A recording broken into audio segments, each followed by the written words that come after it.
Imagine my shock. The Daily Show did a segment about me. Oh, boy. Now's an opportunity to rag on The Daily Show. Now, here's the fun part. First, most of you don't even know who Jordan Klepper is. And if you do, well, you probably don't watch The Daily Show if you're watching this show. But, fine, whatever. I'm going to say this before I get started. I am deeply honored to have a smear piece by The Daily Show, which just increases the Tim Pool search engine optimization. There is some weird obsession with me. You know what, man? I live in this world where there are people talking about Q ratings and attention. Bad press is good. This is what people say all the time. I don't do that, right? What I mean to say is this is a constant conversation in PR, publicity. They talk about how many people are talking about you and are you pissing people off? And I'm like, dude, I come in here, I talk about things that I care about, but they're talking about me again. So it's not bad, but I do despise it. I hate it.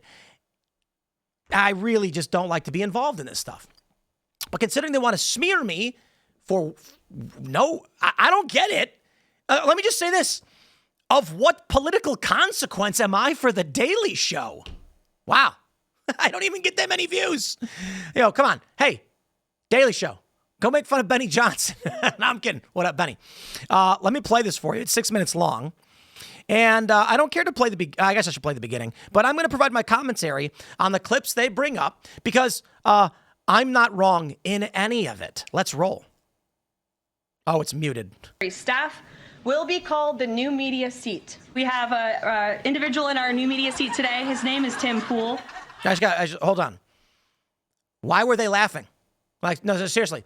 Look, if they don't know who I am, and she says we've got someone in the new media seat, and then it just shows me, the audience immediately started laughing. Here's why I highlight this. They don't know who I am. Listen, I got to be honest. I'm famous, but I'm not that famous. Look at Jordan Klepper's face like, oh, they're laughing. No, it's because they told the audience to laugh because the purpose of the laugh track is to create a narrative.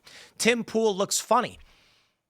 You want to play that game? I'll play that game. He said I dress like like I bought my clothes from Hot Topic. That would be because you're kind of correct. It's Zoom. Well, actually, this is an awesome bearskin fleece sent by a sponsor. But anyway, let's play. Okay, all right. Lovely to meet you, Tim Pool, a YouTuber, and I'm assuming former GameStop employee. And I'm friends with people who've worked at GameStop before.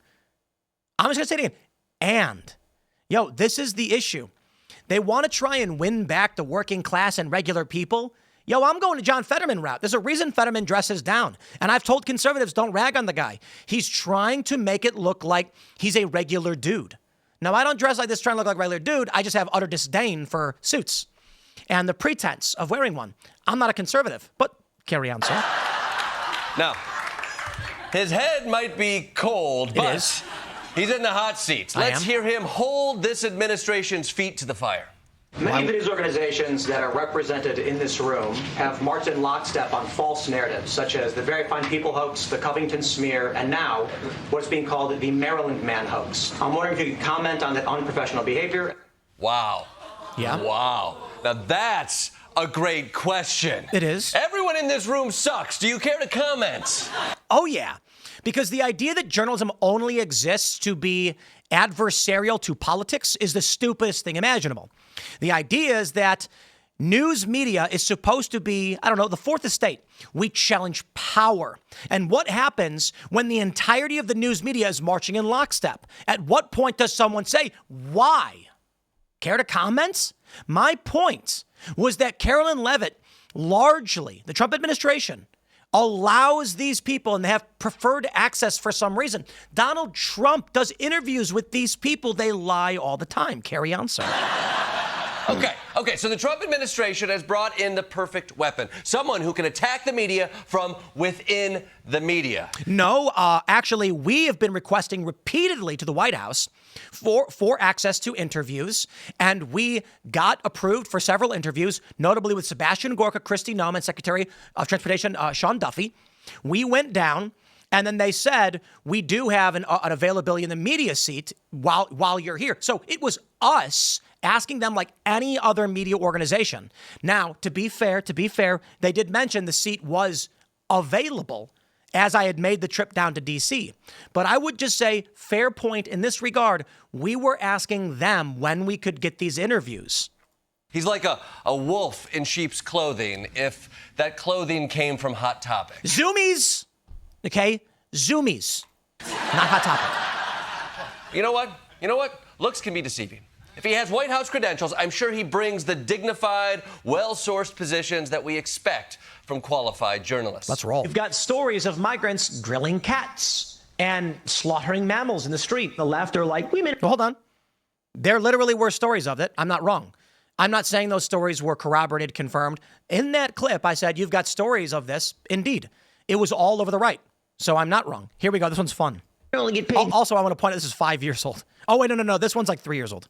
73 cents on the dollar for what a man makes, but at the same time, you have this trend of ladies' nights where at bars, women get discounts when they buy drinks. So spare me, dude. Oh, you see the jump cut? Those were two entirely different points they mashed together to make it seem like I was saying, it's okay that women get paid less. They get ladies' night. Literally not the point I'm making. This is how they lie. I'm grateful for, first of all, I say, how is it, our society is such garbage, to be honest. I'm sorry, like, this is what media is, okay? And it's deemed acceptable. Literally, no, I'm not making the point that because when we get cheaper drinks, it's fine, they're getting paid less money. The point is that these people are complaining about something for which they do not understand because they don't get paid less money, but they still do get discounts. The bigger point I made was the discounts are illegal. Because of trans issues, we must refer to the vagina as the front hole. I do love that they played that clip, which, as you can tell, is from 10 years ago. Actually, I think that clip is going to be from 2018 because that's the old jersey. You can see like all the stuff I've got behind me. Man, all those old knickknacks and whatever, awards and things like that. Yes, that was a story, I believe, from 2018 where I was saying the new term for women is frontal. Now, hold on. He's laughing about it. We're in agreement on that, my dude. Woke is crazy. Whoa! What? I can't believe what my upper side holes are hearing. Whoa, that's transphobic, bro. Wow.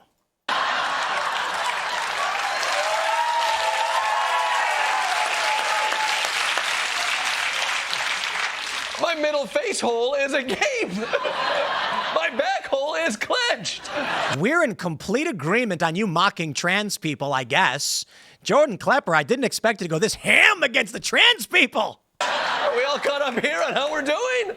I guess. But you know what? This is just how new media talks. If you're offended by that, you're stuck in the old legacy media world and don't understand what an alpha this guy is. He's cool, tough, and you know what? The ladies love him. I am married. We're going to end child. up with a generation of women who view almost all men as inadequate. I think it's crazy that I'm about. And what's the context there? The context there is a report, scientific research studies, as well as news articles writing about it, where they interviewed women who said, I can't find a man who makes as much money as I do. The point being, if you are one of these women, if we are, and this is 5 years ago, mind you, we were talking about this. There are women who want to find a man who's going to provide for them beyond what they already get. Literally what's in those studies. All I said was, and it's funny, listen, let me put it this way. Milquetoast Fence-Sitter over here, largely what I'm doing is just adding a grain of sand on top of what was already reported or opined upon. I don't consider myself to be a great thought leader for most things. I'm saying, wow, look at this story. If this is the case, women, there's going to be a generation of people who don't find men to be adequate. Here we go. Here's my favorite one from the left. About to be 34 and I have no family. You know what the problem is, though? Yes. The point of what we were talking about is in the liberal space, men are not having families. Women can't find men because they have really high leftist liberal expectations. And in the context of being an urban liberal living in a big city, It's definitely not me. Mm-hmm. I think it's everybody else. And the point was, in the greater conversation, we're talking about how liberal women don't want to have families in their 20s. They want to have jobs. This is why women are appearing on the cover of magazines and saying, I'm going to freeze my eggs. They don't want to have families. So for me, in that capacity, what I was saying was the people that I had dated and been with were opting not to have families at that time. They were saying, I don't want to risk career right now.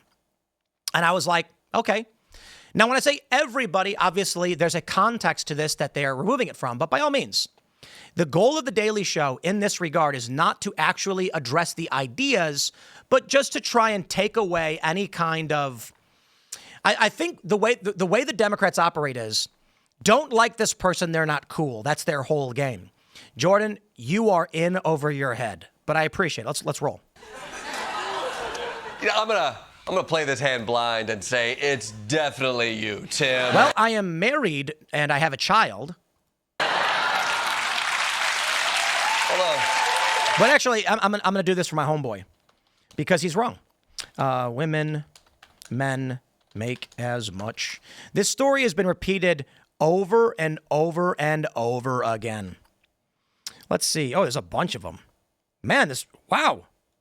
Here's the article reference. Women are struggling to find men who make as much money as they do. My point was 100% correct. When they say it's a generality, and when I say everyone, what I mean is a generality, most women are trying to go upwards beyond their own capabilities. So let me stress this for you, Jordan, for the context you missed. If a woman is in her 30s, mid-30s, and she makes $50,000 a year, a man who makes $50,000 a year is not going to want to settle down with an older woman. He's going to go for a younger woman.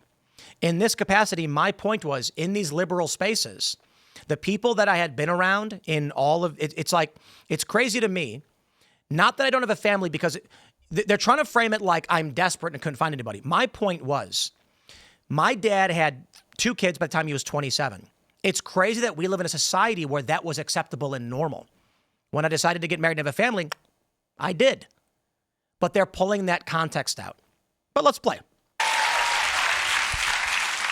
In fairness, I'm sure it's hard out there for guys who look like Joe Pesci's Home Alone stunt double. Joe Pesci's fantastic. I'll take it. What I do want to mention is in the comments, there's a really great one. You think it's crazy that you're 34 and you don't have any family. What's crazy? You can't figure out why. I'm 39. That's how far back they're going for this. This is wild. Okay, fine. Fine.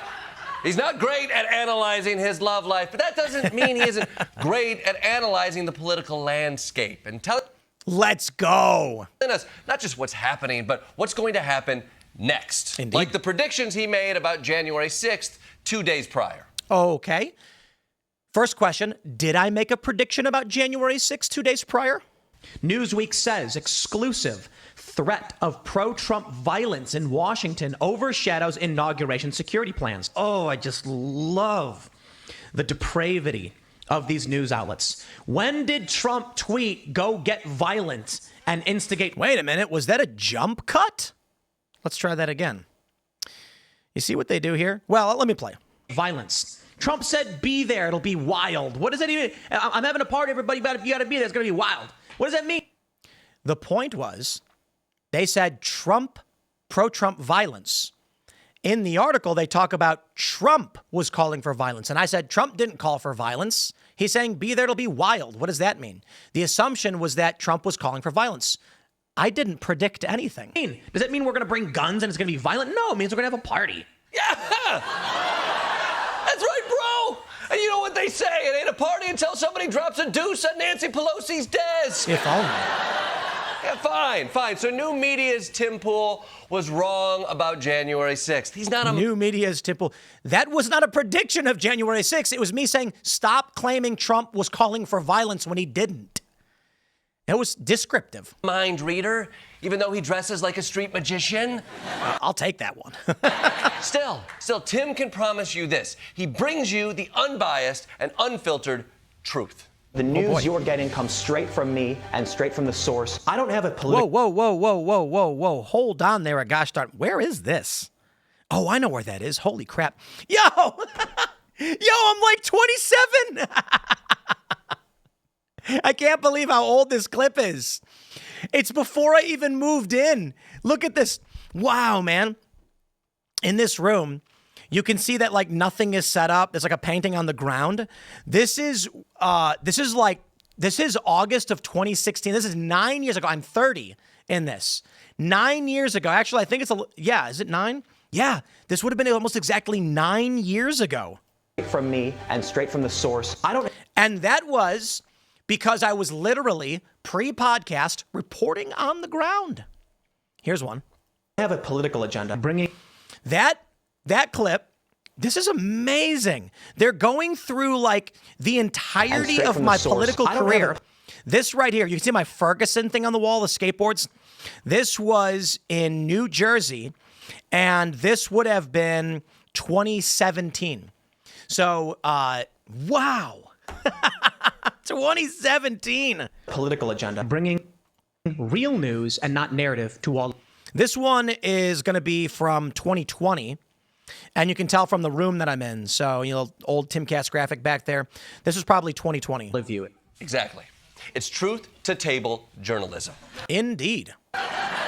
Immune to propaganda and outside influence. Tim?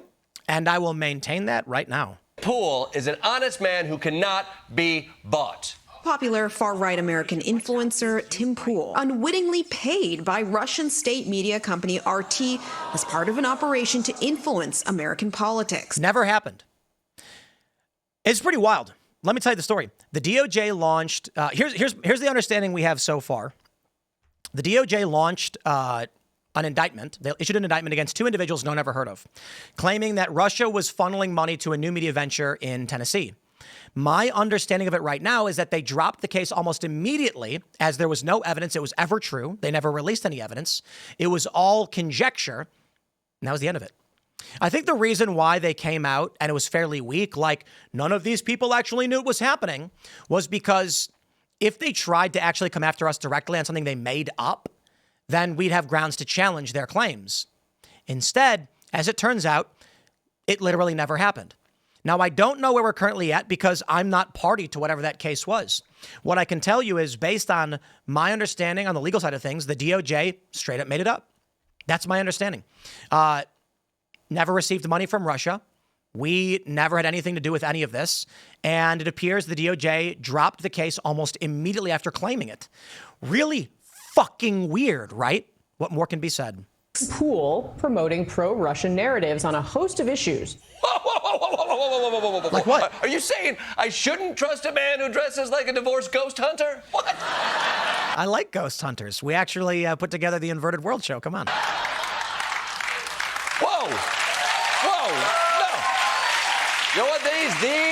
These news reports can say whatever they want to say, but I'm sure he's not blatantly shilling for Russia. Let's go. Ukraine is the enemy of this country. Here we go, baby. I thank you for the opportunity every time to bring this story up, because what didn't they show you? They didn't show you this. Wait, hold on. CBS, where are we at? Bang. Here you go. Well, could it have been Germany seeks Ukrainian suspect in Nord Stream sabotage? That the report was Ukraine sabotaged NATO's access to natural gas? Ukraine is our enemy, being funded by the Democrats. I will stress this again. One of the greatest enemies of our nation right now is Ukraine. We should rescind all funding and financing, pull out all military support. What they do? And we should apologize to Russia. Wow. Now that is customer service. Hey, baby, when the Ukrainians are bombing our access to natural gas, cutting off the energy supply to our NATO allies, and fucking morons like you, Jordan Klepper, back them, I have questions about whose side you're really on. What I think is that this is largely a European influence operation. They want U.S. to be involved, but the U.S. people have said, fuck off. We voted for Donald Trump. We want the war over. And while Donald Trump was fighting to bring peace to this region, Ukraine went behind our backs and launched drone strikes on the Russian nuclear fleet. So how about you go shove your military-industrial complex up your ass? I mean, come on, Tim. You're better than this. These allegations are true. I'm outraged. You can't be pushing Russian propaganda. It doesn't matter how much they're paying you. They weren't. A new report claims that during the 2024 campaign, Russian state media funneled $100,000 per episode to Tim Pool. $100,000? Me in my front hole. Whoa. I want to pause and just give the Daily Show a shout out. They're going ham on the trans stuff. Whoa.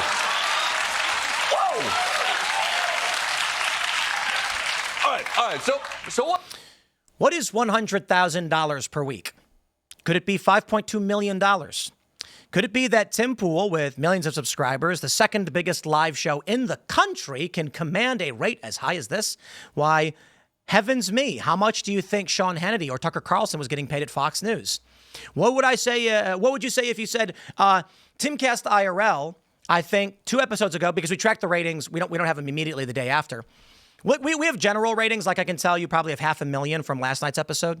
About 678,000, I think, was the final tally after a 24-hour roll. So 24 hours in the episode, 678,000, and that's about 600K key demo, which is double the key demo viewership of the 5 on Fox. I'll take it. How much do you think that costs? Someone came to me and said, Tim, we want you to host a show once a week for us, which we will control the ads on, non-exclusive license for distribution, blah, blah, blah. You'll control everything outside of what we broadcast. Guess what? Yeah, $5 million. The way they break it down, you know. What have we learned here today? We learned that Tim Pool has been compromised by Russian interests. However, the good news is I have not. So here's the question I have as I wrap this long segment up. What was the point? Who am I? Okay, I guess I have a show that's double the ratings of the biggest cable TV news show, but let's be real. We average about 700. We go between 700 and 800,000 per episode, which is about 700 or so in the key demo, because almost entirely our viewership is key demo. That's just IRL. The Tim Pool Daily Show, the morning show, live hour, usually gets around 200,000. Then we break it up again into 2 more, which each individually get about 150 to 200,000 views. So doing pretty well. To be fair, though, there's a bunch of other people who get way more traffic than I do. The number 1 live show in the country, Steven Crowder. Yeah, we're number 2. I guess, I don't know what his total audience is on the audio side, but bigger than us. So I wonder, what was the point of attacking me months after I appeared at the White House? To push, once again, the Russian hoax narrative. Hey, man. Hey, Trump. I know how it must feel. But I'll say it again. The DOJ launched it and dropped it. It was fake. It never happened. I'm going to say this right now. My understanding, based on like all the legal work we were doing, they were treating me like a victim. They were saying, you're not party to this. You're a victim of it. And our communications result, like the end thing that we learned, I'll just put it this way. There's still other people involved, so I got to wait for their statements because I don't know, was, they actually dropped this a lot, that you're not a victim. There's actually no case. You never received money from Russia. And I was like, okay. So it was a normal American business licensing deal that I do all the time. Yep. Why are they still lying? What was the point? I don't know. They never had any evidence of it. I had some people saying, Tim, you're really dumb for taking that deal. You made a mistake. And I thought to myself, like, man, should I have rejected that licensing agreement? It's an American company by a conservative personality who worked for a big conservative company. It's like any other deal I've been offered in the past. Did I get tangled up in a psyop to try and smear me and discredit me? Maybe. All I can really say is this. If an American company offers me a market rate deal negotiated by my lawyers, I'm going to say yes. Go fuck yourselves. I'm saying it to this guy. You know what I mean? What a weird reality we live in. Thanks for saying my name, though. I guess I'm important. I'm out of here, dudes. Thanks for hanging out, and I'll see y'all next time.